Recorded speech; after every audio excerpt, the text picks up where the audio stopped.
Somebody asked me the other day, out of everything happening in our country, out of all the stories, what do you think consistently goes the most underreported? What is not talked about enough? And I thought for a second, and I got my answer. And the answer is the assault on the judicial branch, and more specifically, what we have been hearing from judges, prosecutors, attorneys, the law field itself about how dangerous the current administration is. And just in the last 48 hours, essentially, over the weekend, a Reagan-appointed judge issued a statement about Donald Trump while he resigned from his lifetime position. And it was a scathing statement, and it was intense. And I think that it's fascinating that a story like this just kind of goes under the radar because, and I think most of you know this, if this happened 15 years ago, 20 years ago, it would be the end of an administration. But literally every single day in the Donald Trump administration is a Watergate day. I mean, a Tuesday morning is Watergate sized for this administration. It's not hyperbolic. It's not a political statement. It's the truth. And it's scary. And it's scary that more people don't realize it. Because when we see stuff like this, it's very easy to just throw it out and say, oh, that's some woke, nonsensical judge. This is a Reagan-appointed judge. And I want to read this to you in 1 second. Before we do, though, really quickly, my name is Chris Mowry. I post political videos on the internet. I'm 23 years old. I was born and raised in Atlanta, Georgia, and recently moved to Chicago for a little bit of a change of scenery. Post a lot of videos on YouTube, but I also go live on TikTok. I post on Twitter, Instagram, all the rest. If you want to check that out, there's links in the description. It would mean a lot if you click like and subscribe down below. Your support goes a really long way. Before I read this to you, let me start with a video from Katie Fang from her show on Midas Touch. This was from a little bit ago, but she's talking a little bit about the assault on the judicial branch when Donald Trump tried to sign an executive order, essentially getting rid of birthright citizenship. And this is what she had to say. Take a listen. This ruling, NBC News went to the Department of Justice to get a statement. And this was what the Department of Justice did. It referred NBC News to a previous statement that was made by Attorney General Pam Bondi last week after a judge in D.C. blocked Trump's asylum ban at the U.S.-Mexico border. This is what the DOJ's response was to what just happened right now in New Hampshire. A rogue district court judge is already trying to circumvent the Supreme Court's recent ruling against nationwide injunctions, end quote. They never learn, do they? There is a slew of federal district court judges and appellate court judges that are telling this administration that they're messing up and that what they're doing is illegal and unconstitutional, but they don't care. And in response, they just call them rogue judges.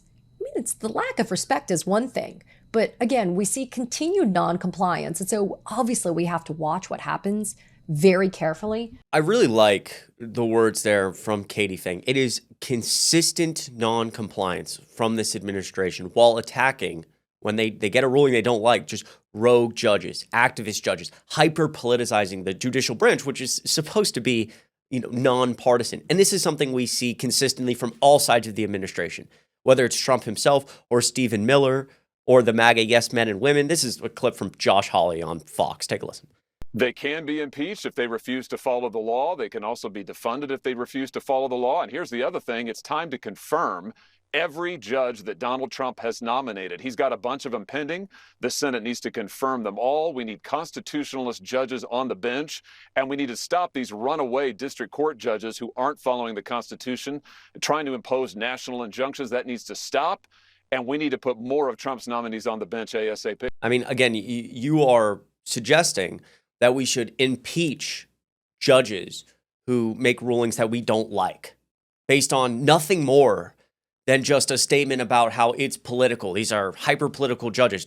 Where's the evidence for any of this or the idea that judges are being biased for, based on their political views? There is none. There's no evidence for that.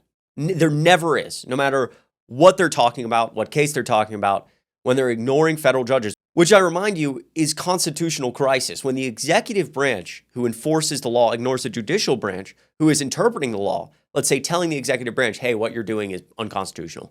We have interpreted the law being based on the Constitution. This isn't allowed. And the executive branch says, we don't care. We're going to do it anyway. That's constitutional crisis. What's the point of having a constitution if the executive branch doesn't have to follow it? They could just do what they want, enforce whatever laws they feel like. That's so dangerous. And so what they do as all this is happening is they just go, well, I mean, they're just hyper political. Let's just impeach them. We should impeach them. You know where else that's happened before? Hyper politicizing the judicial branch, claiming they're activists and just pushing them out. Germany that one time. And we have seen over and over and over again in the history books that on a very broad level, in a society where you have some type of democratic setup, when you start claiming that the judges in this example are hyper political and that actually they're against the country, they need to go away because we need to consolidate power within the executive branch, within our leader, that does not go well. It never does. It's authoritarianism, dictatorship, whatever word you want to use. Judge Mark L. Wolf, who served on the U.S. District Court in Massachusetts since 1989, announced his departure in a Sunday op-ed published by The Atlantic titled, quote, "Why I Am Resigning," stating he can no longer abide by judicial restrictions that prevent him from publicly addressing what he characterizes as the administration's systematic dismantling of the rule of law. Get ready for this. Quote, "The White House's assault on the rule of law is so deeply disturbing to me that I feel compelled to speak out. Silence for me is now intolerable." End quote. I mean, in terms of what I'm passionate about, issues I'm passionate about, abortion, gun control, affordability. Lately, this idea of democracy and specifically the assault on the judicial branch, I have been so passionate about. When I read this quote, it's like I actually get shivers. That's intense. That is nuts. And again, they can claim that, oh, this is some, woke judge. Reagan appointed? A Ronald Reagan appointed judge from 1989 is a wokey? Is some leftist crazy madman? Really? And again, this op-ed was posted and it's just, there's no news about it. No one cares. It's crazy.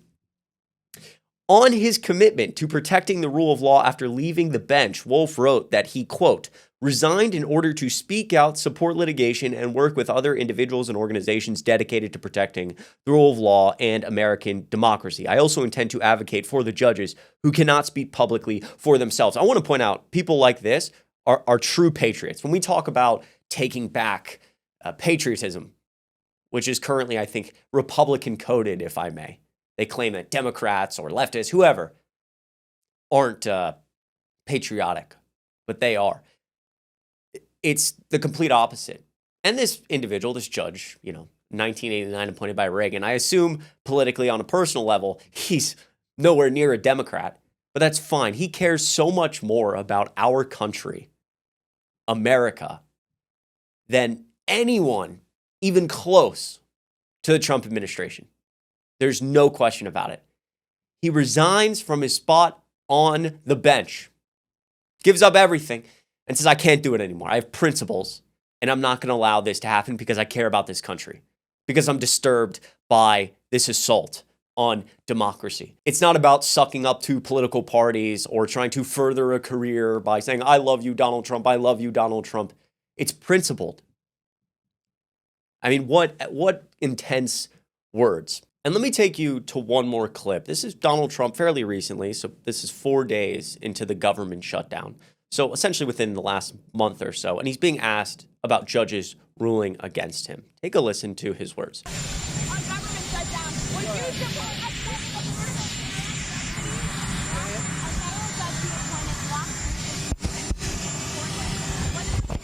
Well, I disagree with that judge. I wasn't served well if they put judges like that on. I wasn't served well by the people that pick judges, I can tell you. Things like that are just too bad. I appointed the judge and he goes like that. So I wasn't served well. Obviously, I don't know the judge. But if he made that kind of a decision, Portland is burning to the ground. You have agitators, insurrectionists. All you have to do is look at the television, turn on your television, read your newspapers. It's burning to the ground. The governor, the mayor, the politicians are petrified for their lives. And this is how I want to wrap this up. Even though Republicans would like to claim that this is just radical judges ruling against Trump. I mean, that was Trump being asked about a federal judge he appointed blocking his request to send the National Guard to Portland. And Trump saying, quote, I wasn't served well. I'm not being served well, suggesting that because he appointed the judge is there to serve him. Judges are not appointed to serve presidents. That is just point blank, period. And every president before Donald Trump knows that and understands that. And again, whether it's Trump appointed judges saying that, Reagan appointed judges resigning. This is another good example from this Newsweek article. District Judge William Young in Boston, another Reagan appointee, issued a scathing 161-page ruling in October, so last month, calling some Trump deportation policies a legal violation of First Amendment rights. Judge Karen Immergut, I believe, in Oregon, nominated by Trump himself, also recently rejected Trump's characterization of Portland as war-ravaged, which Trump was being asked about in that clip, and concluded that, quote, the president's determination was simply untethered from the facts, saying that the government arguing that this is war-ravaged, a war-ravaged area, Portland is being burned to the ground, is just untethered from reality. Nuts. I think this issue should be talked about more. Let me know what you think of all of this in the comments down below. I really appreciate all the support lately. It means the absolute world. Make sure you hit like on this video and subscribe. It would go such a long way. I appreciate you a lot. I hope you have a great rest of your week, and I'll see you in the next video.